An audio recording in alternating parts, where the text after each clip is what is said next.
Boa madrugada, cidadãs e cidadãos, boa madrugada, alminha. Hoje o terror vai rolar e vai rolar direto, porque nós temos aqui a continuação da narrativa do Cristiano, que falam sobre sua experiência de vida com viagem astral, que é uma coisa comum até, né? Muitas pessoas fazem. E hoje ele conta como foi uma aventura que ele teve quando ele tinha 13 anos. Meu nome é Luciano Milici e esse é o Detetive Astral.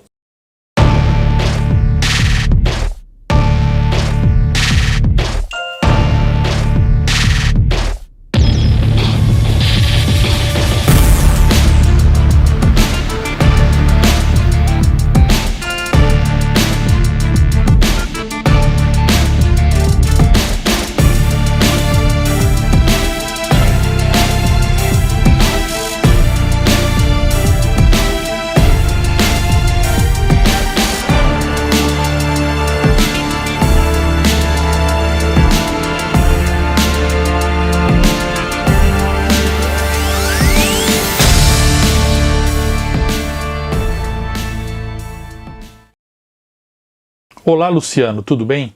Com 13 anos eu já estava pegando certa prática em realizar as viagens astrais. A assistente de coordenação Amélia tinha nos ensinado todos os tipos de experiência naquela época. Tínhamos feito desdobramento astral e visto o pai do nosso amigo Rogério com terrores noturnos, porque o corpo astral dele ficava com a cabeça presa no corpo físico e tudo estava muito emocionante. Esse é o relato anterior do Cristiano, eu me lembro. Eu confesso que tinha desenvolvido certo medo porque tinha encontrado umas criaturas estranhas no astral, uma gangue de pessoas malignas que pareciam bichos e judiaram muito de mim. Evitei contar para Amélia e para os meus amigos com medo de eles me criticarem por ter sido desobediente. Na quinta-feira, na aula, Amélia chamou o André na lousa e pediu que ele contasse o problema que ele estava passando na vida particular dele, para nós resolvermos no astral, como ela tinha feito com o Rogério, que a professora, pelo que eu me lembro, fez uma lista, né, de nomes dos colegas que eles iam resolver os problemas no astral. E o segundo era o André. E o André falou assim: gente, eu não sei o que está acontecendo, mas as plantas da minha casa morrem. A gente anda cansado e sem energia. Já faz alguns meses que todo mundo fica doente lá. Dá até preguiça de sair ou fazer qualquer coisa. Eu estranhei o que isso tinha a ver com viagem astral.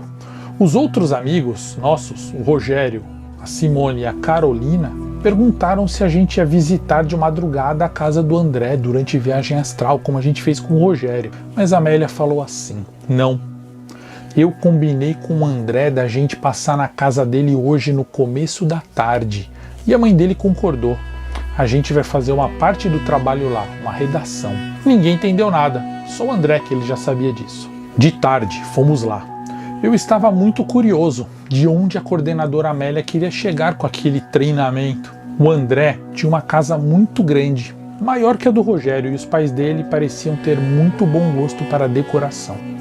A mãe do André nos recebeu bem, nos serviu lanches e a assistente de coordenação Amélia agradeceu a ela por permitir esse empréstimo da casa. Ela achou aquilo ótimo. A lição foi simples, ela falou assim: peguem seus cadernos, isso a Amélia, e façam uma redação sobre a casa do André. O que vocês acham da casa? Nós vamos andar por todos os cômodos e eu quero que vocês finjam que estão desdobrados, estão fora do corpo. Claro, não tentem voar nem atravessar a parede. Nada disso. Apenas circulem livres, imaginando aquela luz forte saindo da testa de vocês. Depois de andarem por aí, sentem-se aqui e façam a redação. Fizemos como ela falou. Na verdade, o André nos apresentou cada um dos cômodos como se fôssemos visitas. Quer dizer, na verdade, éramos.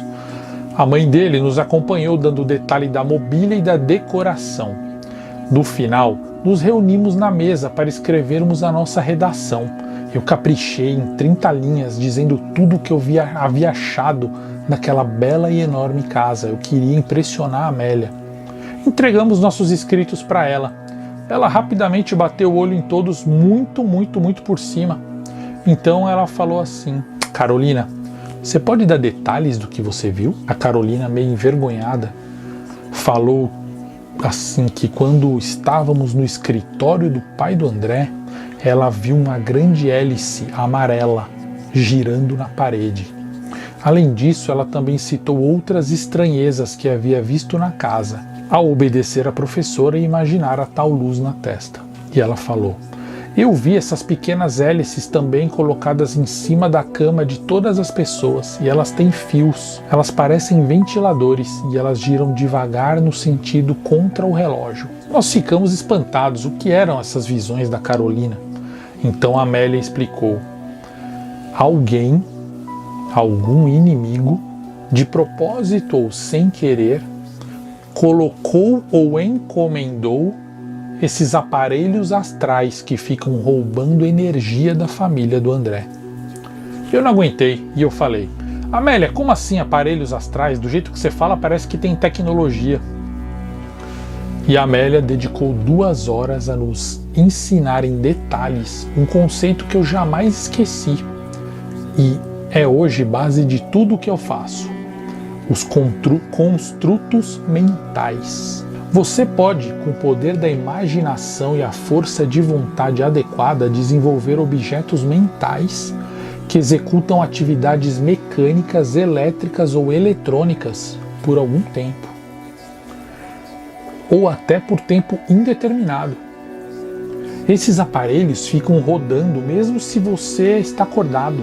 Quer dizer, você cria no astral e deixa o aparelhinho funcionando mesmo você acordado. E ela, a Amélia, nos passou um exercício de criarmos uma bola no astral com a mente.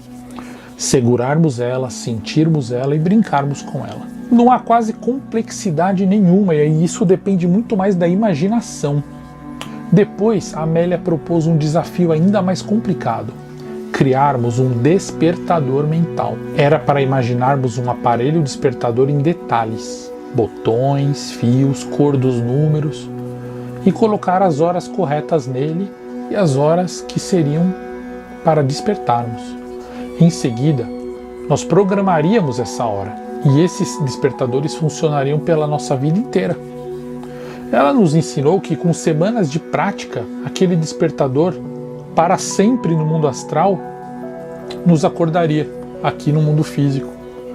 Era como se parte do nosso inconsciente ficasse incumbido daquilo. Mas voltando ao problema dos aparelhos astrais que roubam energia, o André ficou muito preocupado. Ele se apavorou com aquela informação de que alguém havia plantado aqueles tais aparelhos, mas a Amélia deu a entender que não era para ele se preocupar com isso, que era um assunto perigoso, que ela mesma resolveria a informação de quem fez aquilo. Carolina quis saber por que somente ela havia visto as hélices. A Amélia explicou que cada um desenvolveria primeiro uma capacidade e teria maior habilidade em alguma área. Eu, Cristiano, confesso que eu pensei: acredito que eu não terei facilidade em nenhuma área específica. De noite, nós nos desdobramos, ou seja, fizemos a viagem astral para nos encontrarmos na casa do André. Eu estava com medo e menti para a Amélia que eu estava precisando que ela me buscasse por insegurança. Mas na verdade eu estava com medo realmente daquelas criaturas que eu havia visto antes. Eu estava com medo que elas voltassem. Na madrugada eu me desdobrei e encontrei toda a minha turma no meu quarto, os meus amigos e a Amélia. Rogério comentou no astral que bastava eu desejar e eu já apareceria na casa do André, que eu não precisava que ninguém fosse me buscar. Mas eu preferi ficar quieto e não explicar nada. Eu não queria expor meu medo. E por causa da prática, eu estava conseguindo cada vez mais esconder os meus pensamentos. Fomos para a casa do André, flanando parte do caminho e no final teletransportando. A todo minuto eu buscava pelas criaturas, mas por sorte nada apareceu, nenhuma delas. Na casa do André, durante a madrugada, tudo parecia igual, mas a Amélia nos deu a ordem: enxerguem com a visão astral. Captem a verdade por trás da realidade. Como sempre, achei desafiador no começo, mas depois consegui. Num flash, eu vi a versão astral daquele local. A casa no astral estava toda cheia de bolor e mofo. As tais hélices, descritas por Carolina, Eram como se fossem grandes e altas caixas com ventiladores escuros. Giravam devagar no sentido anti-horário e sugavam a vitalidade daquela casa. Saíam grossos tubos por trás desses aparelhos e iam para as paredes, atravessando. Também emitia um barulho constante e ritmado que parecia nos deixar tontos. Um barulho grave e lento. Havia desses aparelhos em todos os lugares da casa e de todos os tamanhos. André ficou horrorizado com aquilo, ele se descontrolou, ficou nervoso. O corpo astral dele ficou piscando e ele falou: "O que é isso, Amélia? Que coisas horríveis!" Em cima dos corpos dos pais dele e da irmã saíam energias vitais e iam para essas máquinas. Inclusive do próprio corpo do André, deitado na cama, também saía. Amélia pediu para ele se reequilibrar, mas não conseguiu. Ele retornou ao corpo e despertou. Nesse instante, sem ver a gente, ele ficou olhando para os lados, pois sabia que estávamos lá. Ele ficou falando em voz média: "Gente, eu sei que vocês estão aqui, por favor, me ajudem." E Amélia nos desafiou no astral: "Quero que vocês criem objetos mentais e me ajudem a quebrar essas máquinas agora." Ninguém entendeu, mas aí ela mostrou.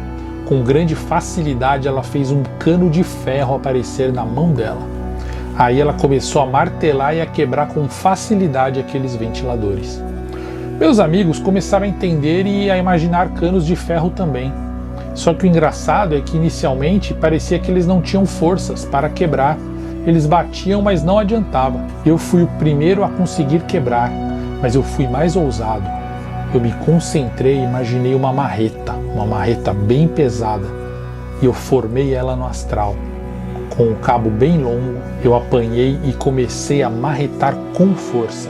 Mas não força física, e sim a força da minha crença de que aquilo daria certo, e deu. Demorou, mas eles também fizeram igual, e juntos quebramos todos os ventiladores malignos daquela casa. Havia muitos. Então Amélia pediu para a gente desejar que tudo sumisse, que as nossas ferramentas fossem embora, e elas foram. E aí ela nos explicou em pensamento: "Vocês não precisavam nem ter quebrado com as marretas. Com o treino, vocês apenas vão desejar e as coisas vão desfazer." E aí o Rogério perguntou: "Amélia, e se as pessoas que fizeram os aparelhos desejassem e acreditassem que os ventiladores fossem indestrutíveis ou mais fortes que as nossas batidas?" Excelente pergunta. Amélia riu e falou assim: "Isso é questão de força de vontade. Ganha quem tiver mais força de vontade e criatividade. Por isso, treinem muito." Eu questionei sobre os mofos e também sobre a possibilidade dos ventiladores voltarem. Amélia falou: "Os ventiladores voltarão mesmo. Quem quer que tenha feito isso vai colocar novamente, pois essas energias são muito boas." Essas energias que estavam sendo sugadas. Por ter sido intencional ou sem querer, depois eu explico isso, ela disse, "eu acho que eu preciso limpar o mofo desta casa e depois eu vou bloquear a casa com um escudo simples. Mas vai depender da família manter esse escudo. Durante o dia eles vão ter que ter bons pensamentos." Amélia jogou uma luz de sua testa nas paredes e todos os mofos sumiram. Depois ela flanou sozinha para fora da casa e voltou. "Pronto", ela disse, "a casa está com um escudo. Mas é um escudo que vai depender da força da família. Vão para suas casas e descansem. Na próxima quinta, na aula, durante o dia, eu levarei bolo e refrigerante para comemorarmos o quanto vocês foram eficientes. Nota 10 para todos." Comemoramos com um grito no astral de felicidade. E cada um foi lentamente se despedindo e desaparecendo. A Amélia também desapareceu e eu fiquei sozinho na casa do André. Fiquei com medo. Eu deveria ter pedido para a Amélia me levar para casa, mas não pude. Desejei aparecer na minha casa e deu certo. Eu apareci no meu quarto. Só que eu estranhei, porque era para eu estar no meu corpo, ou dormindo, ou já despertado, não desdobrado no corpo astral em pé diante do meu corpo dormindo. Eu desejei acordar e não adiantou. Eu pulei sobre o meu corpo e não adiantou. Nisso, eu ouvi risadinhas no meu quarto. Olhei e num canto, no escuro, tinha uma pessoa pequena, de menos de 1 metro, como se fosse um duende, só que bem mais horrível. Cheia de cascas na sua pele, cascas grossas e óleo. Ela tinha dentes e garras, e os seus olhos eram amarelos. Eu gritei de medo, e o bicho falou assim para mim com uma voz horrível: o coruja já sabe de você, ele quer você. Então, esse tal ser pulou na minha cara, e eu só pude pensar na minha marreta na hora. Na hora que o monstrinho pulou na minha cara, eu tirei ele, joguei no chão, peguei a marreta e desci a marreta nele. Só que ele desviou rolando e falou assim: errou, você é fraco e tem medo. Então ele mergulhou no chão e sumiu. E aí eu consegui voltar para o meu corpo. E eu decidi então contar para a Amélia no dia seguinte sobre a gangue, o bichinho e o tal coruja. Porque mesmo não passando pela rua naquela noite, aqueles seres tinham me marcado e me encontrado. E agora estavam atrás de mim. Nesse momento eu me arrependi de ter aprendido a fazer viagem astral. E aí, o que você achou da aventura do Cristiano dessa vez? Fique esperto então que semana que vem teremos outro relato, outra experiência dele, do detetive astral. Boa madrugada e nos vemos em Sete Além.